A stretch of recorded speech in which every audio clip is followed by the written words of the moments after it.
Assalamualaikum dan selamat sejahtera. Hari ini saya nak bincangkan bab 1 asas perekonomian keuangan. Bab ini agak besar, jadi saya pecahkan dia kepada beberapa video.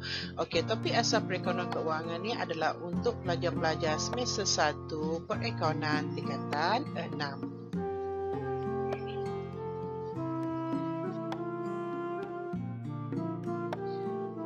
Pengenalan pada perekonomian keuangan.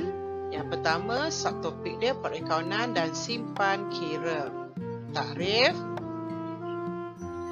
Urus niaga atau transaksi, satu peristiwa ekonomi yang melibatkan pertukaran antara barang dengan wang atau pertukaran antara barang dengan barang atau pertukaran antara perkhidmatan dengan wang yang dinilai dengan sebutan wang yang berlaku antara satu pihak dengan satu pihak yang lain.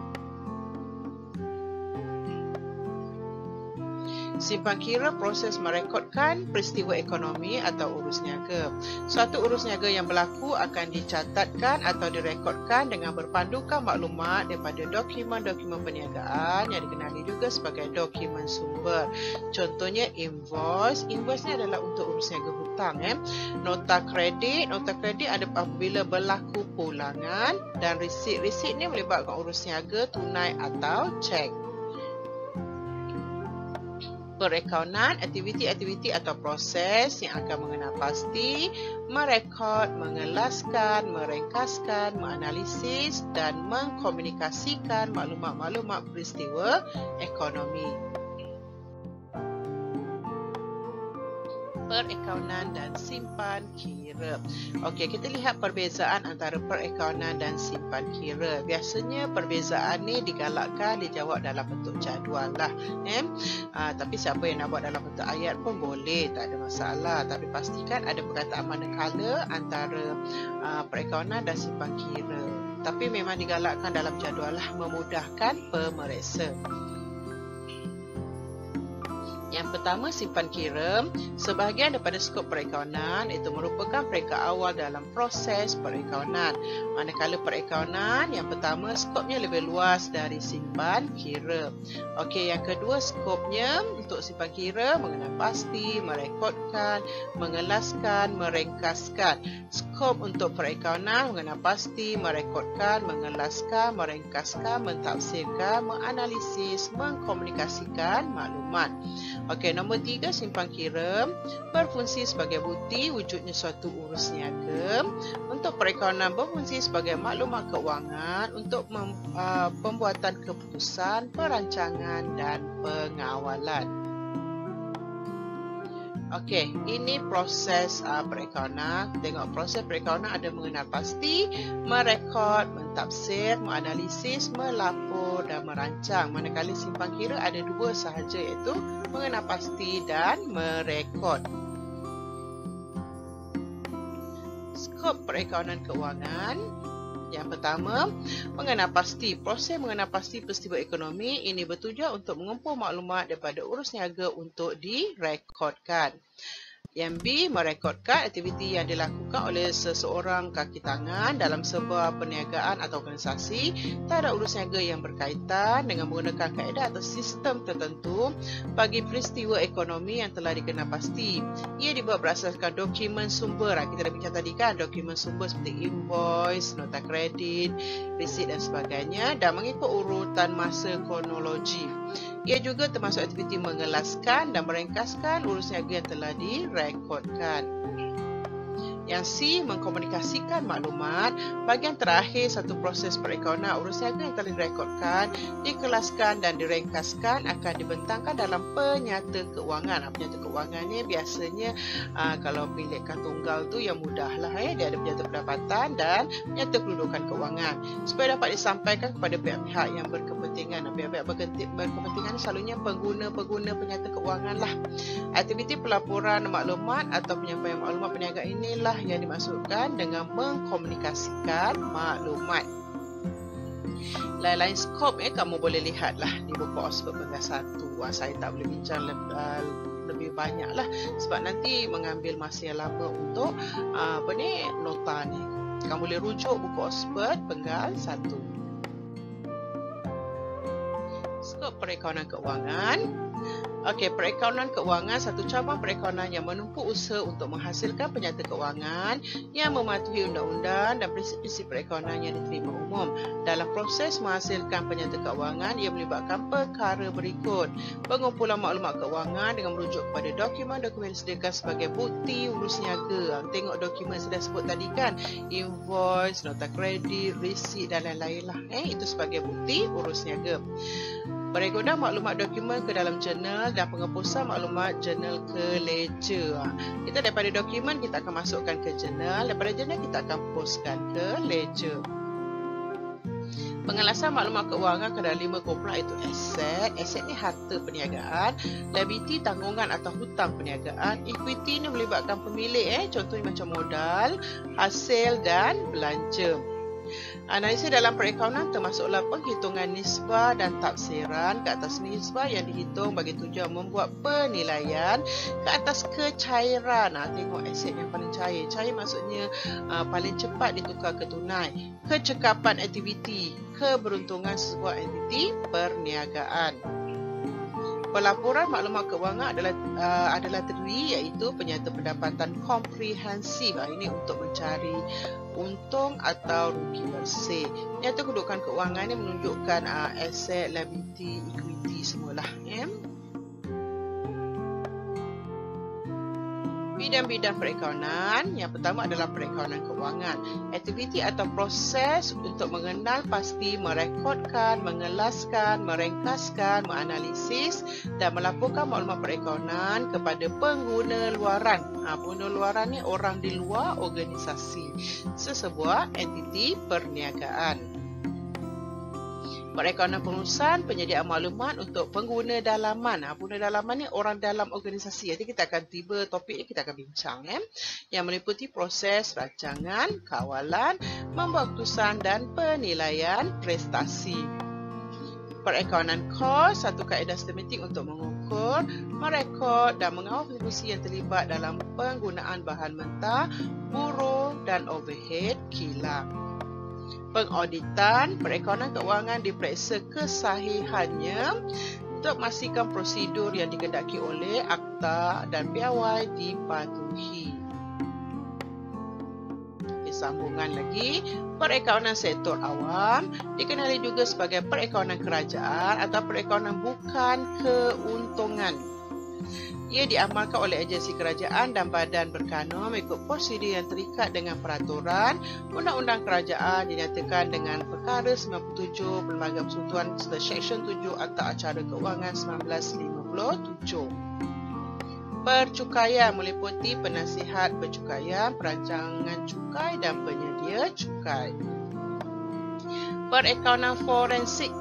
Punya kata hospital lah dia ada forensik. Perakaunan pun ada forensik. Menggunakan kemahiran perakaunan, pengauditan dan penyiasatan untuk menjalankan penyiasatan ke atas kecurian. Bila berlaku kecurian, kita akan menggunakan perakaunan forensik. Penipuan, fraud dan salah laku dalam pelaporan keuangan. Bukti-bukti atau dapatan yang diperoleh daripada proses penyiasatan tersebut akan dikemukakan kepada mahkamah bagi bantu dalam proses perbicaraan kes-kes salah laku dan penipuan yang berkaitan.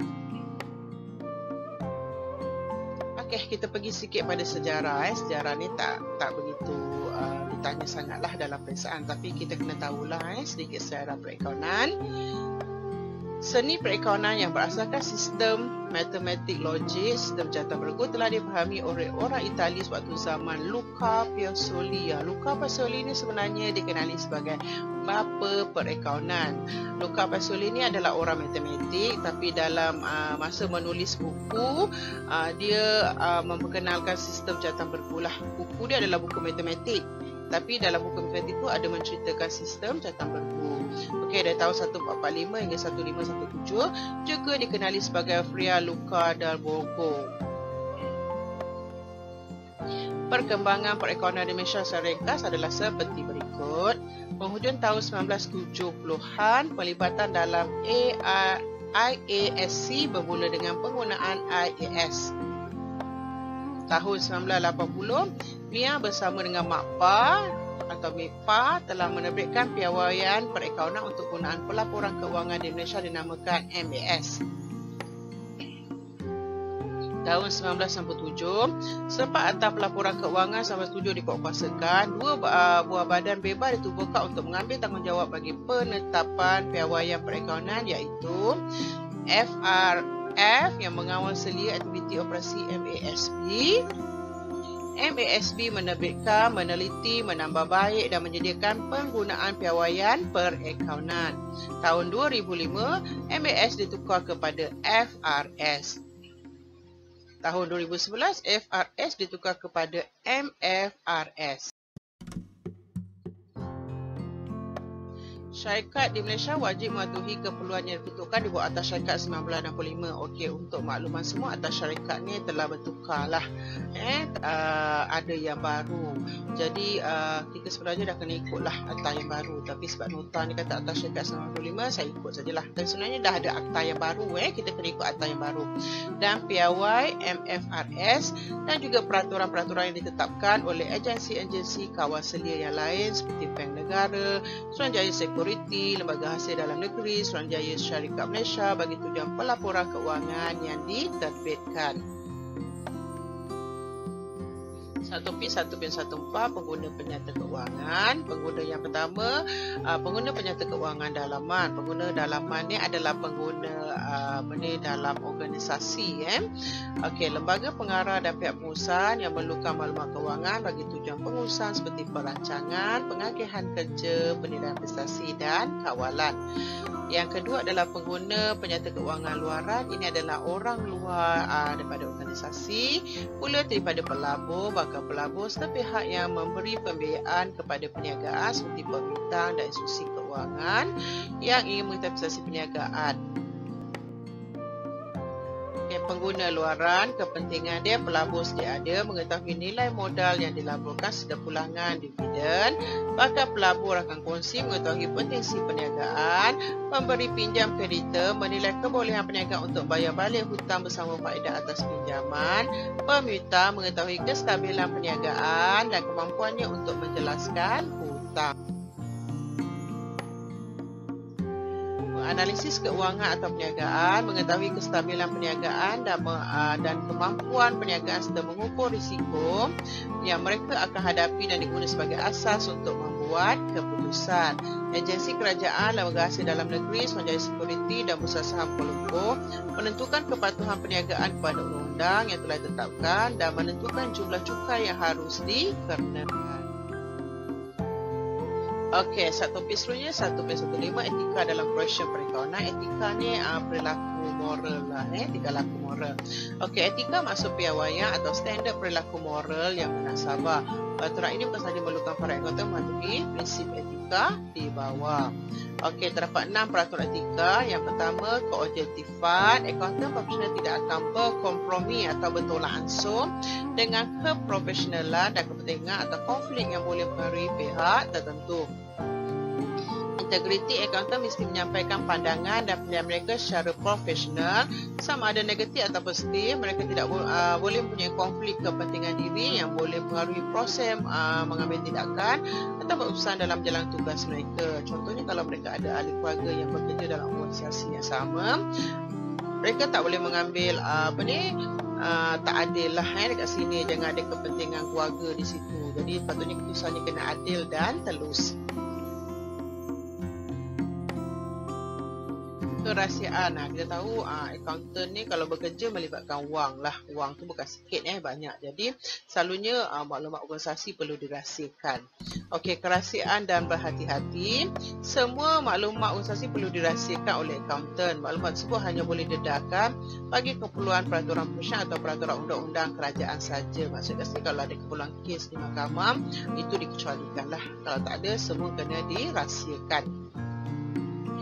Perlakuan profesional atau kompeten. Akauntan perlu mengekalkan pengetahuan dan kemahiran profesional pada tahap yang dikehendaki oleh pelanggan atau majikan untuk boleh perkhidmatan profesional yang kompeten.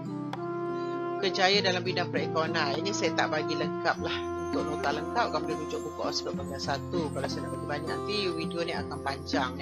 Boleh rujuk buku Oxford Penggal 1. Bidang kerja perekonomian boleh bagi pada 3. Yang pertama, akaunten awam. Yang kedua, akaunten sendiri atau akaunten swasta. Yang ketiga, akaunten agensi kerajaan atau akaunten badan bukan bermotif untung.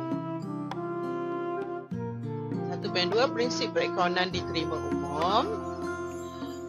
Okey, andaian perekonomian merupakan asas yang diperlukan untuk proses perekonomian. Prinsip perekonomian merupakan satu panduan yang diterima umum menetapkan bagaimana suatu urus niaga atau urusan niaga ekonomi perlu direkodkan. Tapi dalam menjawab soalan STPM, dia tak ada sangat terpisah lah.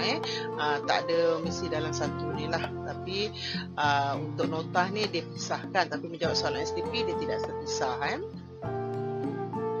Kita tengok andaian perekonomian. Yang pertama, usaha berterusan.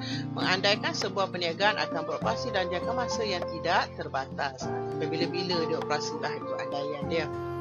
Tempoh perekonomian bagi tujuan penilaian prestasi laporan keuangan boleh kepada tempoh tentu atau berkala. Maksudnya kat sini biasanya untuk tujuan pelaporan penyata pendapatan dan penyata kedudukan keuangan, selalunya dia akan buat tempoh biasanya 1 tahun.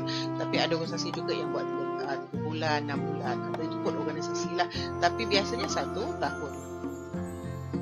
Mata wang stabil diandaikan tidak mengambil kira perubahan nilai suatu mata wang. Kuasa beli adalah malar. Prinsip perekonomian. Yang pertama, prinsip catat berlaku. Setiap urus niaga mesti catat di bahagian debit dan kredit dengan jumlah yang sama. Prinsip kos sejarah. Semasa merekod perolehan aset atau perkhidmatan, nilai kos masa perolehan perlu diambil kira. Kos ini termasuk semua kos yang perlu dilibatkan dan menyediakan aset itu dalam keadaan boleh guna. Wang sebagai ukuran. Semasa membuat rekod perekonomian, hanya urus niaga yang dapat nilai dengan wang ringgit akan direkod, dan wang ringgit sebuah negara itulah yang akan digunakan sebagai unit ukuran urus niaga. Entiti berasingan. Urusan perniagaan dan pemilik perniagaan dianggap 2 entiti yang berasingan. Jadi maksudnya urusan pemilik terpisah daripada urusan perniagaan. Kalau pemilik nak bawa masuk wang ataupun aset, dia perlu rekod sebagai modal. Kalau dia nak ambil ataupun mengeluarkan aset atau wang daripada perniagaan, dia perlu rekod sebagai ambilan. Realisasi ataupun iktirafan hasil. Perniagaan hanya akan mengiktiraf hasilnya dan tempoh hasil diperoleh. Masuk barang niaga, perkhidmatan telah diserahkan pada pelanggan dan operasi wujud. Maksudnya barang dah terima oleh pelanggan atau perkhidmatan telah diberikan, baru kita iktiraf. Kalau selagi belum terima, kita tak iktiraf dia. Prinsip keobjektifan. Rekod perekonomian yang dibuat mestilah berasaskan bukti dokumen yang sahih. Maksud kat sini mesti ada receipt, invoice dan lain-lain lah. Mesti ada dokumen untuk membuktikannya. Prinsip kematerialan. Sebelum satu urus niaga direkodkan, perlu dilihat kesan kematerialan kepada amount urus niaga sama ada signifikan ke atas perniagaan. Ia menegaskan bahawa amount aset terlalu kecil dan tidak signifikan kepada kedudukan keuangan perlu dianggap sebagai belanja hapus kira. Ini contohnya alat tulis kan. Alat tulis nilai dia kecil, contoh pen kecil. Kalau kita anggap sebagai belanja, dia punya pendapatan dihapuskan. Tapi kalau nilai yang besar seperti kenderaan, kita tak boleh hapuskan dia. Kita kena anggap sebagai aset dan letakkan di penyata kedudukan keuangan.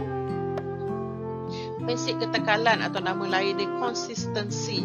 Suatu polisi atau kaedah perekonomian yang dipilih perlu digunakan secara tekal atau berterusan. Contohnya kalau kita dah guna kaedah suk nilai itu garis lurus, kita kena gunakan sampai bila-bila kaedah garis lurus. Tak boleh tukar kepada kaedah bagi kekurangan dan sebagainya.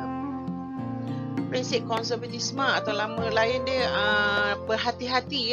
Istilah yang lain adalah berhati-hati. Prinsip konservatisme ataupun berhati-hati bermaksud prinsip berhati-hati di mana semua belanja yang mungkin berlaku perlu diambil kira manakala hasil tidak bila telah realis. Maksudnya berhati-hati di sini jangan terlebih nyata untung yang belum realis. Terlebih nyata rugi yang belum realis tak ada masalah. Belum realis maksudnya belum benar-benar lah berlaku lah untuk bukan yang sebenarnya.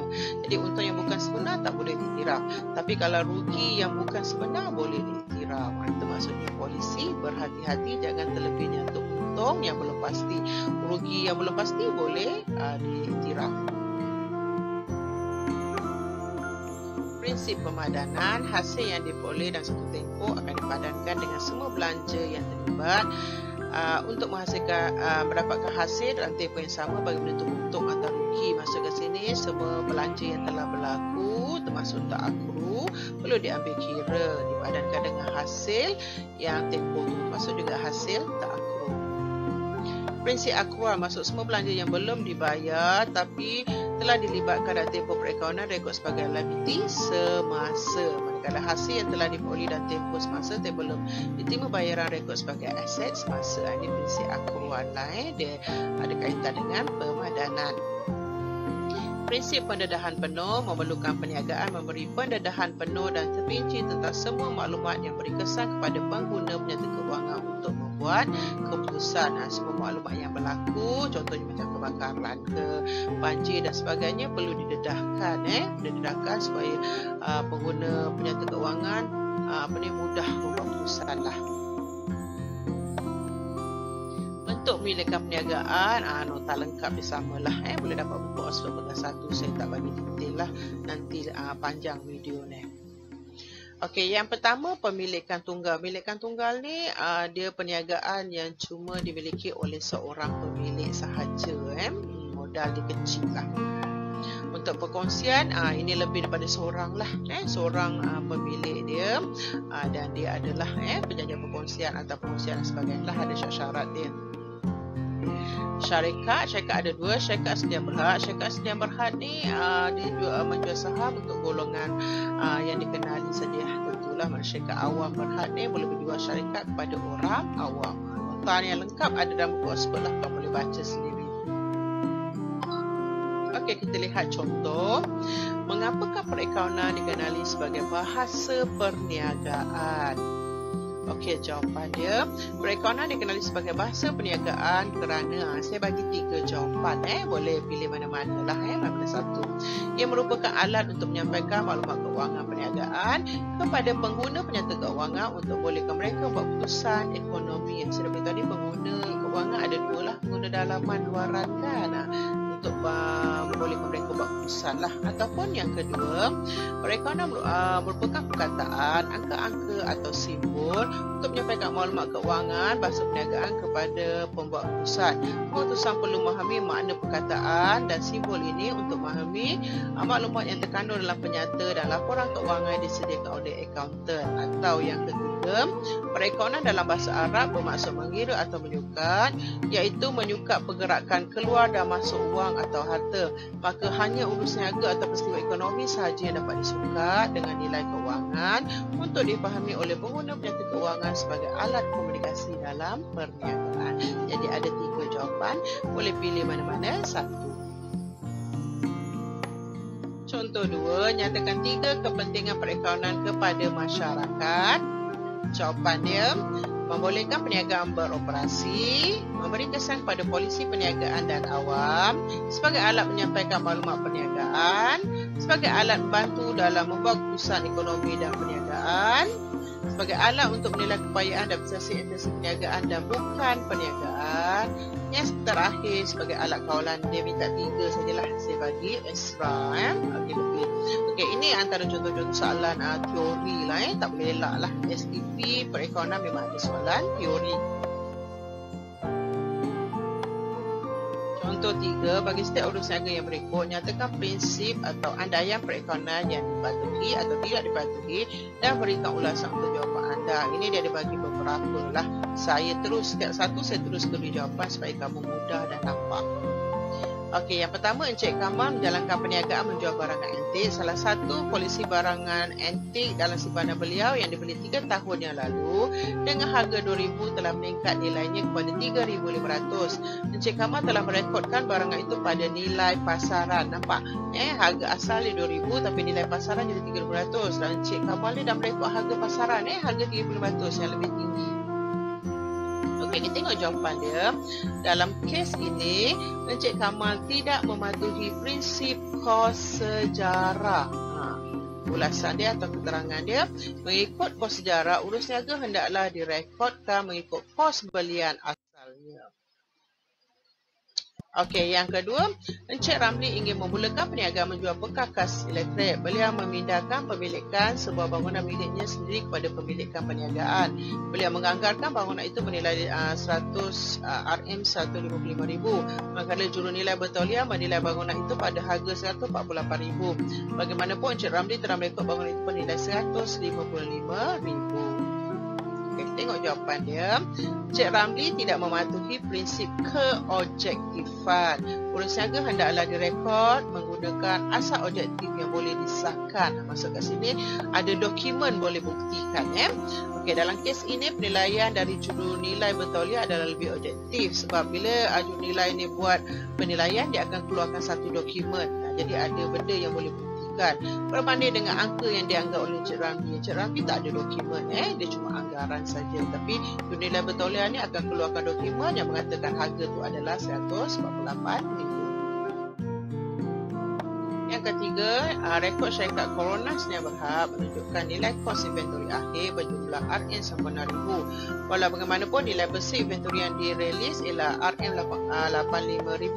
Akauntan syarikat itu tidak merekodkan penurunan harga berkenaan bila menyediakan akaun akhir. Beliau berpendapat bahawa harga jualan akan meningkat semula pada tahun akan datang. Kita tengok jawapan dia. Syarikat Coronas Sdn Bhd tidak mematuhi prinsip konservatisme. Dia tak mematuhi prinsip konservatisme ataupun polisi berhati-hati, iaitu jika dijangkakan akan berlaku kerugian, peruntukan untuk kerugian berkenaan hendaklah dibuat walaupun ianya belum berlaku dan tidak boleh dibuat ke atas jangkaan untung. Maksudnya dekat sini untuk berhati-hati, kalau rugi yang belum relis atau bukan betul, kita boleh ambil kira, boleh iktiraf. Tapi kalau untung yang belum relis atau tak pasti lagi kebenarannya, kita tak boleh ambil kira. Jadi jangan terlebih nyata untung, terlebih nyata rugi boleh, tak ada masalah. Yang keempat, syarikat Kuarantina Sdn Bhd menandatangani kontrak dengan seorang pelanggan untuk bekalkan beberapa peralatan pembinaan bernilai RM36,000. Semasa menandatangani kontrak, pelanggan itu membayar RM9,000 sebagai pembayaran pendahuluan atau deposit. Akauntan syarikat itu mendebitkan akaun penerimaan tunai dan mengkreditkannya ke dalam akaun jualan. Tengok jawapan dia.